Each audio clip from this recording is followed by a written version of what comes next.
We left off at the last one looking at the cahiers de doléances, these complaints against what has gone on and hopes to kind of move forward from there.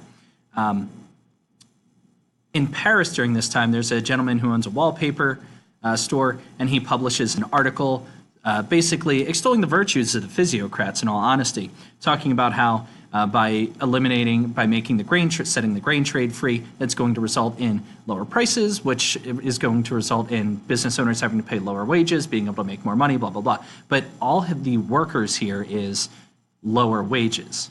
And so there's like a mini riot. They surround a couple of different areas. 25 to 200, depending upon the source, people lose their lives. This is not a small deal.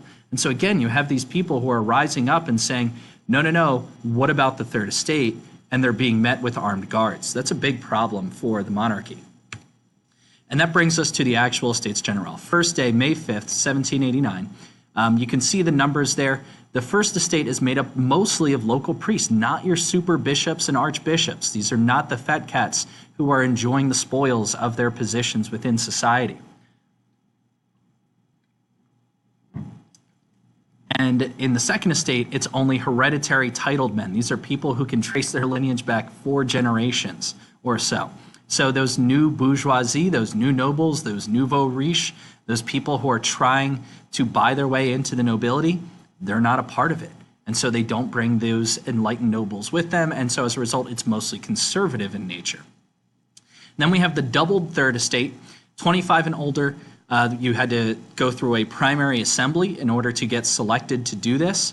They're mainly urban because you had to travel to those places to get that done. And they're mostly educated bourgeoisie, especially lawyers, tons of lawyers representing the Third Estate, because these people would have to be away from home for an indeterminate amount of time. If you're a farmer, even if you're like if you own a decent sized farm, you're going to have to deal with harvests. So you can't go away for a long period of time and be able to still be financially stable.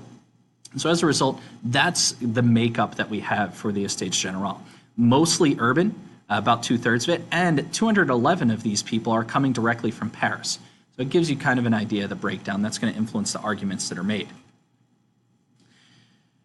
Day one is a big ceremonial affair. There's a dress code that is listed there. There are speeches that are given by Necker, whose voice gives out like halfway through, and some person with a squeaky voice comes in. It is pomp and circumstance, and it has a lot of the people of the Third Estate rolling their eyes, like, here we go again. It's just another way for the monarchy to show, and the ministry to show off and show out.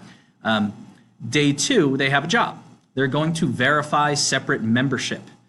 So each estate will meet separately and verify that the people are A, who they say they are, and B, actually representing who they say they're representing. The problem is, you have the Third Estate.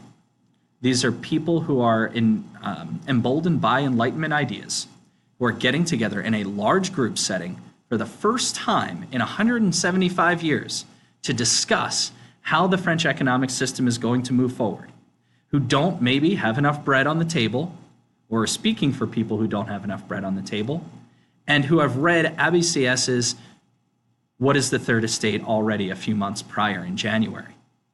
And you're telling them to go off in a room together and get this done.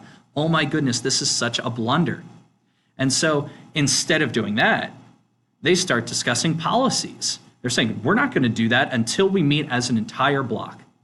Because in the midst of all of this, Necker and King Louis XVI have still not decided whether they're going to vote by head or by order. And so the Third Estate, until that happens, until it is agreed upon that you will vote as one giant mass, with one person and one vote, we're not going to do anything. So they're holding these speeches. They actually throw open the doors. They have crowds coming in and watching them give these speeches, applauding them left and right, making it into a public spectacle. This is not what the monarchy wants. And by the third week, most of the Third Estate says, listen, we just want to meet as a single body. We're not going to do anything until we get that. They're not being completely unreasonable in this regard. And then the Paris delegation arrives. June 10th, 1789.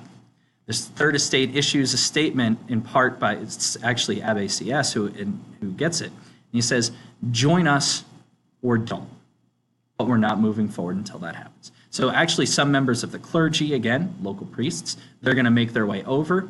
And they're talking about all of these different grand ideas and grand plans, and they say, well, maybe we should give ourselves a name. We are the new voting bloc. The three-estate system, that's gone, that's done with. We need a name. And so ABCS volunteers, the Assembly of the Known and Verified Representatives of the French Nation. Yeah, nice, okay. Another guy, Mounier, he says, how about the legitimate assembly of the representatives of the larger part of the nation acting in absence of the smaller part? That is like one of those German words that is so hyper-specific, they just kind of shove everything together. It's a mouthful. Eventually, thanks to ABCS, they decide on the National Assembly. And on June 17th, that is formalized. And their first order of business is they say, we agree never to disband unless we have a constitution. They declare that all taxes are now illegal, unless they say that they are okay. You can continue to collect the old taxes, but no new taxes unless the National Assembly agrees. Add to the midst of all of this, on June 4th, Louis XVI's 7-year-old weak son dies. He's been sickly really since birth, and so you can't expect a father to try and have a clear head about all of this, regardless of what the time period is like in terms of childbirth and child death. On June 19th, the First Estate as an entire body agrees to join the Third Estate. They vote to join them there. So the king finally realizes, okay, the writing's on the wall. This has gotten way too far. We need to bring this back in. Let's bring this back together. Everybody, I'm calling you back to order. Let's all meet together, and then we can go from there. And the king is going to kind of lay down the law a little bit in the hopes that he can bring this back in and rein this monster back under his control. But that's not what's going to happen. None of the delegates from the Third Estate were told about the king's proposed meeting. The king's trying to bring these people in. He's going to have his armed guards there. He's going to make sure that there are no disturbances, whatever. So on June 20th, the Third Estate shows up and the doors are locked and there are armed guards in front of the door. Now, whether this was actually some sort of a coup by the king to lock the Third Estate out or a simple miscommunication that is leading to this perception, it does not matter. The perception by the Third Estate is you are locking us out of doing our actual duty. And so they agree to meet. We need to meet somewhere else. They go to this indoor tennis court where they find that it's open, and they make this tennis court oath. I misspoke on the last slide. They make this tennis court oath where they say, we agree we will never disband unless a constitution is written. Until that time, we will continue to meet and continue to push forward. It's at this point that a lot of people will say, okay, this is the actual start of the French Revolution, because now you're not talking about making changes to taxes anymore. You're talking about changing the monarchy. You're talking about a constitutional monarchy limiting the absolute power of the king. That's a completely different ballgame from anything that had been discussed prior. On June 22nd, the Second Estate comes into the tennis court as well. The king shows up at this point, and the king says, okay, here's the deal, guys. I got this great reform plan. You're really going to love it. Just listen.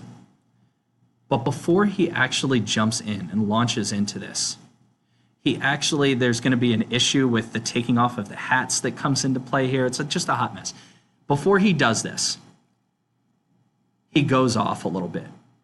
He tries to come in with a heavy hand. Again, he waffles from side to side. Do I want to be agreeable, or am I trying to set the line in the sand? So he delivers this address, and the first part is really a slap in the face to the people, saying, listen, the Third Estate, congratulations, you named yourselves the National Assembly. This isn't the National Assembly. What are you doing? Nothing is named or changed unless I say it is. So this is the Three Estates, it's the Estates General, we're meeting together, and then he launches into his reforms. At this point, the quote-unquote National Assembly, the Third Estate especially, is so seething with anger, they're not even really listening to what he has to say at that point. The Third Estate does not do anything about this. The king says, you got to leave, we're going to disband, we'll come back, we'll talk about these reforms that I've proposed. The Third Estate says, no, we're not leaving. So now the king has a couple of options. He's already out of the building at this point. He can let them stay, he can come back and talk, or he can send in the armed guards. And the third estate is basically begging him, come on, bring it on. Let's go. You got beef? Come on, bring it on. Send in the armed guards. Let's see where you really stand. The king's response is, and he just lets him be. And so that waffling nature sends mixed signals. I'm a tough guy, but I'm not. That's really not going to lend any clarity to the situation. And that brings us to June 29th. For the first time, they're really meeting as a single order, and the king is authorizing this, but really, again, the king doesn't really have much of a choice in the matter because he's already been pushed aside. His decree has gone unheeded, and as a result, we're going to see the meeting of the National Assembly from this point forward. That's all I have for this section. We'll tune in to the next part, which is going to encompass more of the liberal phase of the French Revolution, which a lot of people, again, believe starts with the National Assembly. Thank you very much. Have a great day.